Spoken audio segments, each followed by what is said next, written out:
जगभरातल्या देशांना मी म्हणतो ते मान्य करा, नाहीतर टॅरिफ वाढवू, व्यापार बंद करू, निर्बंध आणू अशा धमक्या देणाऱ्या ट्रम्प तात्यांनी आपल्याच देशाच्या न्यूयॉर्कच्या लोकांनाही धमकी दिली। महापौर पदाच्या निवडणुकीत तुम्ही आमच्या उमेदवाराऐवजी डेमोक्रॅटिक उमेदवार जोहरान ममदानी यांना निवडून दिले तर न्यूयॉर्कला मिळणारा संघीय निधी मिळू देणार नाही, अशी दादागिरीची भाषा ट्रम्प यांनी केली। परंतु न्यूयॉर्कच्या लोकांनी ट्रम्प तात्यांच्या धमकीला फाट्यावर मारत ममदानी यांना प्रचंड बहुमताने निवडून दिले।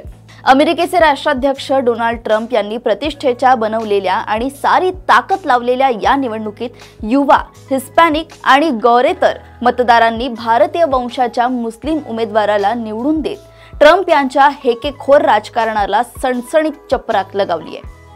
जोहरान ममदानी यांची न्यूयॉर्क शहराच्या महापौरपदी निवड ऐतिहासिक ठरली आहे। अमेरिकेतील या सर्वात मोठ्या शहराच्या महापौरपदी निवड झालेले ते सर्वात तरुण उमेदवार आहेत। शिवाय ममदानी यांच्या रूपाने न्यूयॉर्कच्या महापौरपदी प्रथमच मुस्लिम आणि भारतीय वंशाचा महापौर विराजमान होत आहे। विशेष म्हणजे या निवडणुकीत ट्रम्प यांच्या रिपब्लिकन पक्षाच्या उमेदवाराची स्थिती इतकी बिकट होती की शेवटी ट्रम्प यांना डेमोक्रॅट पक्षाच्या बंडखोर उमेदवाराला पाठिंबा घोषित करावा लागला।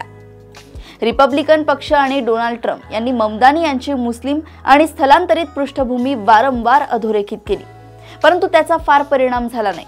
न्यूयॉर्क महापौर पदाच्या निवडणुकीबरोबरच न्यू जर्सी आणि व्हर्जिनिया या दोन राज्यांच्या गव्हर्नर पदाच्या निवडणुकांतही डेमोक्रॅटिक उमेदवार निवडून आले आहेत। अमेरिकेत सध्या सुरू असलेले सरकारी शटडाऊन आणि ट्रम्प यांच्या टॅरिफ धोरणामुळे अनेक राज्यात जाणवणारी महागाई या दोन मुद्द्यांमुळे ट्रम्प यांची लोकप्रियता झपाट्याने खाली येत आहे।